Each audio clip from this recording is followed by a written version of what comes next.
Yes, yes, yes, yes. You already know what time it is. It is me. He is I, and I am him. I am he that they call the Alpha Male. Let me go ahead and tell you something, guys. I'm glad to be back.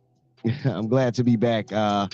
You know, of course, you've already heard during the show, me being under the weather and whatnot, but we're not going to get into that anymore. Let's go ahead and get right into it. Ladies and gentlemen, you already know what time it is. It is me. He is I, and I am him. I am he that they call the Alpha Male. Pretty excited today. Let me go ahead and get this out the way real quick so y'all can see my pretty face and my special guest's pretty face. Well, I wouldn't say pretty face, but either way, my man Jamie Walker is in the building. Um, really excited. Really quick, let's go ahead and take care of some some some home cleaning really quickly. Let's take care of some things at home. Definitely you guys want to follow Jamie Walker on Instagram. All right, make sure that you follow him on Instagram at Sports Voice JW, Sports Voice JW, and you can also catch him on X.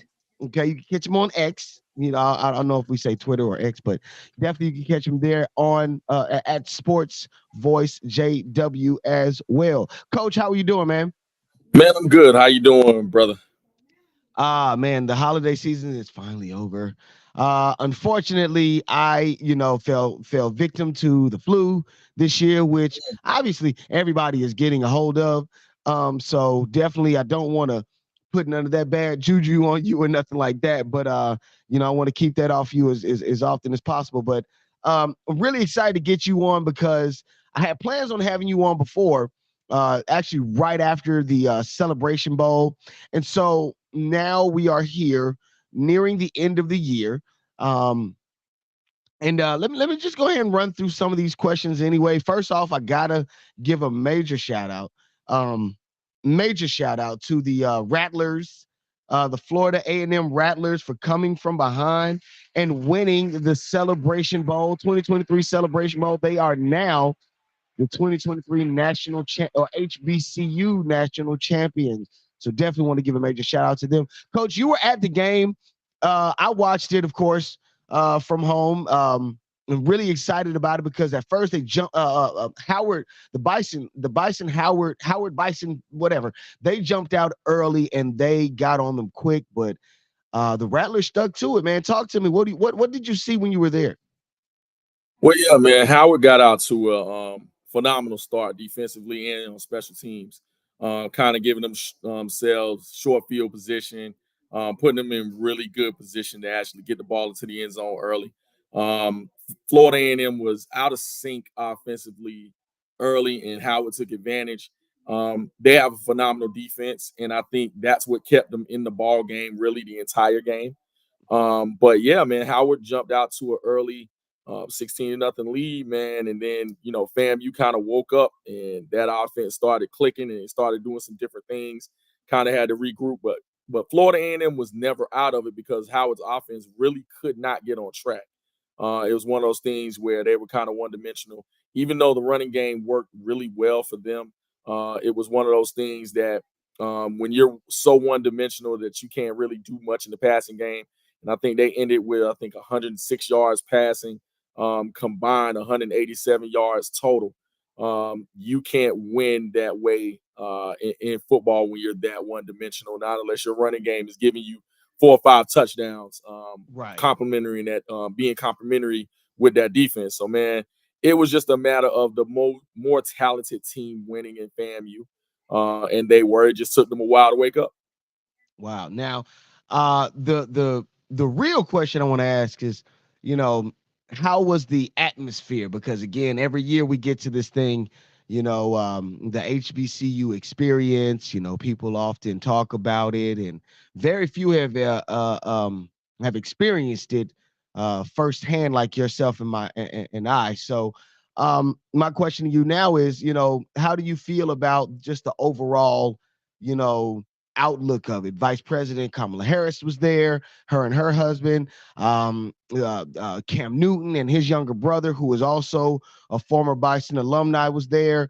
Actually, he holds the record against, I'm sorry, beating UNLV, right? Correct? UNLV. Yep. Yeah, right, right. Yeah, be UNLV. So, just what was the atmosphere around the game like? Well, the atmosphere was phenomenal, man. You got to consider both of those alumni bases really in. the city of Atlanta are deep.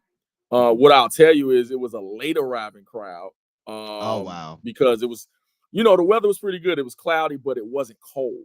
Yeah. So, if you've been to, a bunch of the Celebration Bowls, sometimes the weather can be kind of iffy. It was pouring down one year, and the crowd still got there, but it was just one of those things where people were inside early. The temperature was good, man. It wasn't much of a tailgating presence, but definitely a media presence where fanfare and things of that nature. And got to give a shout out to John Grant and just the brain trust, who's chairman of the Celebration Bowl, who puts this phenomenal event on. But it was just a late arriving crowd. I think it was somewhere over 41,000 in attendance, but it did not look like that initially. But I'll tell you, throughout the game, and I say into the mid second quarter, that's when really the crowd started kind of emerging. But you and I both know, man, the Mercedes Benz Stadium provides so many opportunities not to have So to be in much. your seat.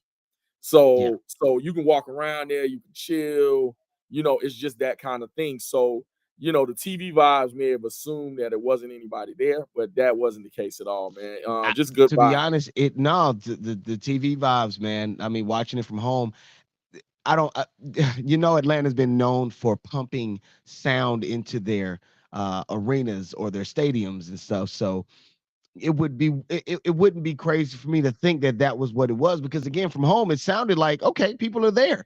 It did sound like 41,000 was there, especially towards the end of the game, Oh yeah. especially leading into the more competitive parts of the game. It seemed that way, so that's why I wanted to make sure that I got a full understanding of the atmosphere. But let's go ahead and get into this question that I have for you, right? Because we know that there's a pecking order, or a upper echelon, or classes, if you will, or levels, whatever adjective you want to use. There are so many different ways to put it, but um, there are levels to the HBCU sports world. Florida A&M won't necessarily all the time play against Albany State. Benedict won't go up against Howard that often, especially outside of a specialty beginning of the season bowl game or whatnot. So my question to you, Coach, should we, look into possibly expanding the Celebration Bowl? Should we look at expanding it? Should it even, dare I say, even come to a 4-team playoff? I don't, you help me with that. I don't necessarily think it should expand, where you're involving all of the divisions within within HBCU football, but I do think it should be a variation of the Division 2 version of the Celebration Bowl and the actual Celebration Bowl now, coming into the same weekend or even perhaps the same day. I would love to see that. I know you have some bowls that have kind of emerged now for the Division 2s, the Florida Beach Bowl in particular, that featured Johnson C. Smith and Fort Valley, Fort and Valley, and yeah. it was from people I've spoken to, because I wasn't in attendance, but I was on the pregame show, just kind of highlighting what the game would be. But it was rainy, and so the Yes. attendance itself wasn't necessarily the best, but as far as what they put on, everyone has said they did a phenomenal job, and looking forward to seeing that grow. But as far as like determining a champion, per se, I think all of the conferences should be involved, that play football, and I think they don't necessarily need to go up against each other just based on the talent in the divisions. But I do think it would behoove all of those people in that brain trust, that talk on a regular basis, to get something that is a Celebration Bowl weekend type situation, because I think Atlanta's, just based on where HBCUs are, is the perfect place to have it. It is a good mesh point. Atlanta's already the hub of college football in general, and I think you can have something like that. But I think the expansion of the Celebration Bowl is something that can be said, because I know the television numbers came out. I know some people talked about it and kind of, bandied about, what can we do different, or what was wrong, or the game, or this, that, and the third. But more so than anything, you're talking about competing, and the NBA knows this. Competing is NFL football. Competing is other bowls that took that time slot, which usually doesn't happen with the Celebration Bowl. They put theirs on Right. at noon. It's really usually the only show in town. But there was another Right. bowl that started before then. So I think you had divided loyalty amongst television viewers. But I think to evolve like all things should. I don't think you can do the same kinds of things. And then with the landscape of college football in general, I think expansion would be good. I think it would be interesting more than anything because, the MEAC, being that it only has 6 football playing teams, can't have a championship game right now. The SWAC with 12 teams can have a championship game, and I think it draws more interest in that way when it comes to just automatic expansion. But I think there could be some kind of way where you have maybe more than one SWAC team being involved in a championship type race when it comes to the Celebration Bowl, and you're looking for maybe possibly an at large within the MEAC that could serve as that to make it expandable. It would just have to have the money involved to be able to, go to these places because I think that's always a factor. That's always a factor when it comes to the FCS playoffs, in that the monetary things that come in with traveling to a squad and being in the playoffs versus the Celebration Bowl is always a thing we do have to think about. So I think expansion of the Celebration Bowl would be good. I think involving Division twos, especially your Division two champions of the CIAA and the SIAC, would be great. I think it would be phenomenal to either play that game earlier, move the Celebration Bowl down where it's 2 games the same day, or a game, or 2 games within the weekend. I think it would be great. Now you actually piqued my interest because the uh the last well yeah I was at the last Heritage Bowl, the Heritage Bowl. I think the last one was in Columbia, South Carolina. Um, that was the neutral site. I think it was between Florida A and M, and I think it was one other team. No, I'm sorry, not Florida A and M, but it was Tuskegee and one other team at the time. But I think now, now that you say that, it would be a good idea, in my opinion, to add that in and add a piece of that in at some point to possibly get more eyes. We had a higher official. I think it was the commissioner of the NCAA, correct? Mhm. That was Yep, at the game, and he it had was. even said we want to get more eyes on HBCU sports. We want to get more eyes on these teams. And when you have a Benedict that has a 2-year undefeated run, when you have teams like Johnson C. Smith that would like to get more exposure and notoriety, you're in a hub like North Carolina. You would like to, I mean, well, in not Columbia, but in Charlotte, North Carolina, a capital city, you definitely want to get that type of exposure. So the Heritage Classic, I think, would be a good, if they could find a way to revitalize that, that would serve as a really good Division two, I guess, startup or whatnot of the weekend, or however you would like to put it. But I think that would be a great idea as well. So moving on from that, because like I said, Coach, you're a very busy man. I don't want to take up too much of your time, but while I have you here, I gotta bring something up because I spoke with him earlier this season, but man, his uh acceptance speech was incredible. It was because somebody asked me, I was like, what? Why is this guy yelling? But it's just Coach Kenneth Berry, of course, took his job at South Carolina State in place of Buddy Pugh, who, of course, retired. 22-year career or 20-year career. 20. He got hired in 2003. Um, he won a lot of championships with that team. Got a Celebration Bowl win against Deion Sanders in Jackson State. But I'm sorry, you got to take a look at Coach Kenneth Berry really quickly. All right, when you're following two living legends, it's no easy task. I mean, I tell you what. But I have that what I call mailman mentality. See, regardless of what, the mailman, that's what he got to do. He got to go to work. Rain, sleet, or snow, the mailman got to go to work. You're going to expect that package. The mailman got to go to work. So when you're following two living legends, man, you got to be able to roll up your sleeves, all right, and get ready to put your feet to the ground, all right? And like I tell our players, buckle up your chin strap, Bite down on your mouthpiece and let's get ready to rock and roll. It's a great day to be a Bulldog. I'm excited to be here, and let's go get it. Let's go. Now, if that doesn't excite you, if that doesn't get you to want to knock a wall down, I'm telling you, I don't know what does. But Coach Barry, man, listen, man. I'm gonna go ahead and let you ask your question first, but yeah, okay, we'll talk okay, about it. I got you. So Kenneth Berry, he's replacing Coach Buddy Pugh. So my question is to you now, you know, can he replicate that same success in Orangeburg? Can he do he's moving to he's in the same state. He's leaving Columbia. He's going to Orangeburg. Can he replicate that same success from Benedict? But another question also is, could we see a Benedict and South Carolina matchup sometime down the line? Because I was able to play against South Carolina State. I want some get back. I want some get back. I think that's gonna happen. They actually talked about that in the press conference. All right. About that game. Yeah, they there's a lot of alumni from both areas that want that game to go back. It's just a matter of the game, where it's gonna be, you know what I'm saying, stuff like that, just logistical stuff.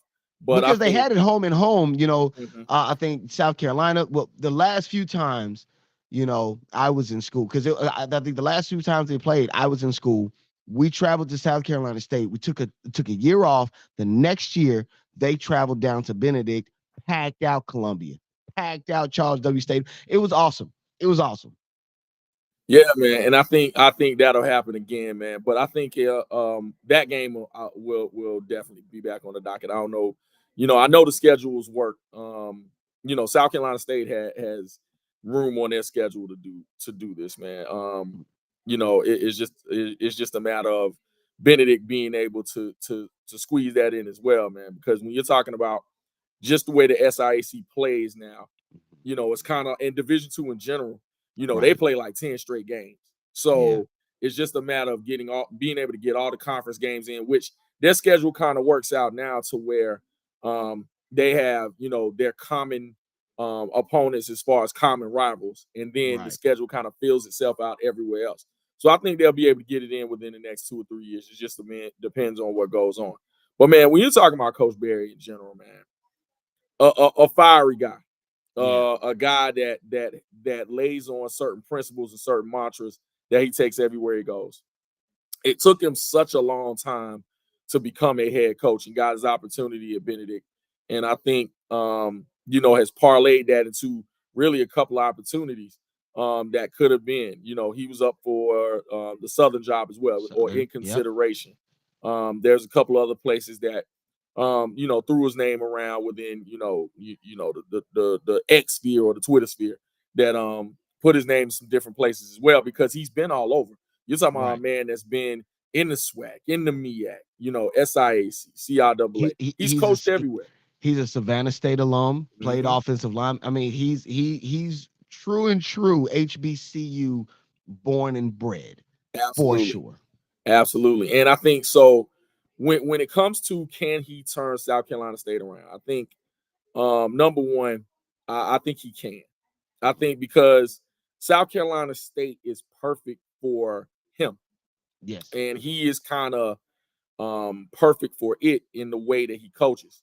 South Carolina State, people have kind of mentioned this before. South Carolina State is kind of one of those places that is, kind of a reflection of like the Pittsburgh Steelers. They don't do too much hiring. They keep stuff in house. And they haven't hired, I think over the last 30, 40 years, only have had 3 coaches. Wow. You know what I'm saying? So Wow. when you're talking, Willie Jeffries, you're talking about, Buddy Pugh, and Mhm. now you're moving on to Chennis Berry. And so they keep a lot of things really close to what they do. And they're a very principled, football team when it comes to being able to run the football, play action pass, even schematically. They are tough defensively. And you They're got to old give school them credit. football. They're old school Yes, football for they sure. are.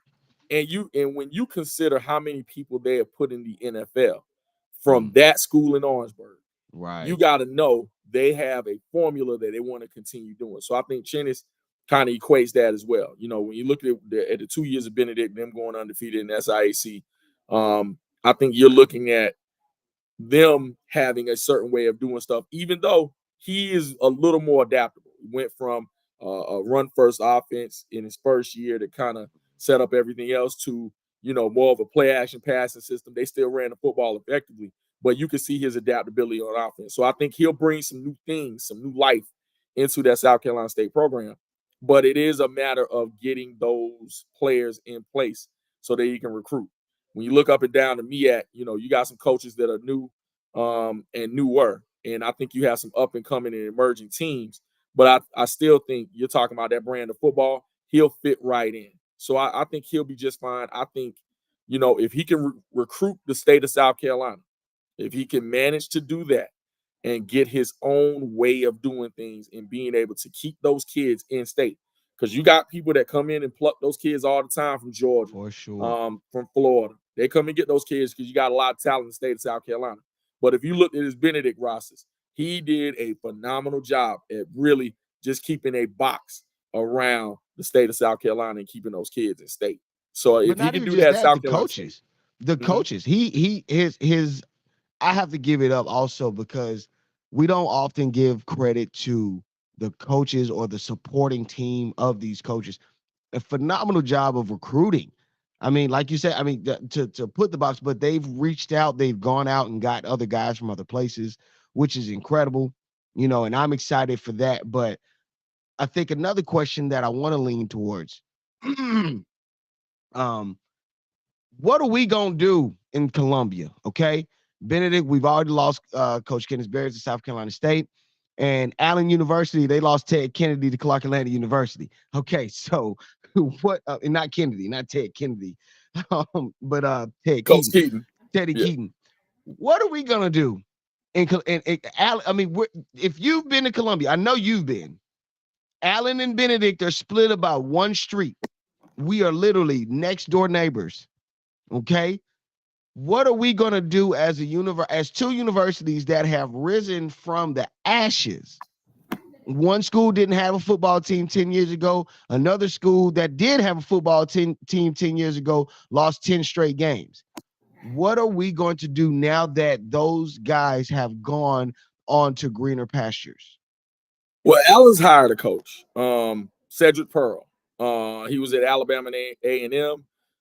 He was a former head coach at Central State, so he's familiar with the area. The AD there has done a phenomenal job, Jasher Cox, at bringing in somebody with experience, and I think they'll be fine if they can continue kind of doing the same thing that Coach Keaton put in place. Even though when you're talking about Coach Keaton, um, offensively, one of the phenomenal minds in HBCU football and college football in general, who's been everywhere. It'll be interesting to see how they kind of grow that program and kind of what approach is going on. As far as Benedict is concerned, that'll be really interesting because now we're kind of late into the recruiting, or at least the Cycle. early signing day. And I Right. think, you after, especially in HBCU football, that period of time where the Celebration Bowl kind of ends, you want to have a head coach in place because that is really where the eyes of HBCUs go. It's kind of that ending point, even though you have some all-star games coming up and things of that nature. So I think if you're Benedict, I would say the first place you go is probably see who is on that staff who could probably step in to Coach Berry's place and kind of continue what's been going on. I think they have a system that has been phenomenal over the last couple of years, and I think that can still be duplicated even though Coach Berry is not there. So the same kind of recruiting style, the same kind of just things in general. If he doesn't take that entire staff and go to South Carolina State, I think there may be somebody there already in place because it's like somebody I talked to, really good friend that I've called games with, Sylvester Williams. He talks about it. He coached at Allen. He's from Columbia. He talks about it. He said Benedict is new to winning on a consistent basis. It just hadn't been a program that has won, over the years consistently. And the last couple Right. of years has been really new to that program. Right. So continuing it would be great because you have, starting from the AD, SID, you have a lot of good people in place at the school now where you can keep the tradition of winning up. And plus, Correct. when it comes to football, the facilities are top notch when it comes to the Yes. SIAC. I would beg to say it's better than some It BS is. programs. It is. Listen, Definitely than the that was the FPL. recruiting. That was the recruiting hook that got me. I'm not gonna lie. My senior season, my dad, my mom, my brother, we all took a trip to Columbia. Coaches took me into the box. I'm looking over the field. They took me down to the field house. I'm walking on the field. I'm like, goodness gracious, this is nice. And I mean, you're right. Better than most FCS schools. I'm right there with you. Yeah, and so I think you could still continue those types of things. You're going to be exposed. You're going to be on TV. I think that you have all the essential ingredients to bring recruits in. It's just a matter of having a leader that's going to continue kind of expanding the message and bringing his own flavor into those areas. So hey, I think it can happen. It's just a matter of who they choose at this point. Do we have anybody in mind? I don't yet. Only because I don't know South Carolina State's entire staff. I think we have. I think the defensive coordinator there at Benedict last year, can't call his name, but he is a good candidate. I think to continue going where Benedict has been the last couple of years. But it's just a matter of someone that wants to step in that role and continue doing what they have been able to do over the last couple of years. It's just a matter of time. I think that hire will come within at least the next 2 weeks, because now you're at a period where, hey, transfer portal, stuff that's going on, the second, recruiting period or Yeah, signing period yeah. is coming. February You 7th. got to get on the Yeah. ball. Yeah, I You mean got to get on the ball. it's incredible. I love seeing your commentary and your activity on X. I love to see your commentary and activity on Instagram as well, because I know that it is informative. And to be honest, you guys, listen, HBCU reporters, um, I mean, I love how the conversation has been meshing. I love how we're able to have conversations, ask those questions that most people have wanted to ask for eons. But now we finally have eyes on everybody, and we finally have eyes on the HBCU world. Coach, I appreciate you. I'm glad that you stopped by to answer those questions for me, because I'm telling you, I was hurting. I ain't gonna lie. I was hurting when they left. I mean, I knew it was coming. I knew it was coming, but I just didn't. I was hoping he could just stay a couple years later. Maybe Me too, maybe man. get I past enjoyed maybe them. maybe get past that hump. You know how there's always a monkey on a coach's back sometimes. Coach Prime, he didn't stay to win a Celebration Bowl, but imagine if he did. You dig? And Coach Kenneth Berry, he didn't necessarily stay to get past or to even get to the national championship, because imagine if Columbia got a national championship. That would have been amazing. But Coach, I appreciate you. Thank you so much for stopping by, man. And definitely make sure you guys stop by and Coach and pay attention to Coach. Okay. He is on let me get back to Sports Voice JW, right? That's it. Sports Voice JW. Make sure you check him out on all platforms. Sports Voice JW. Appreciate it, Coach. Peace. No problem, man.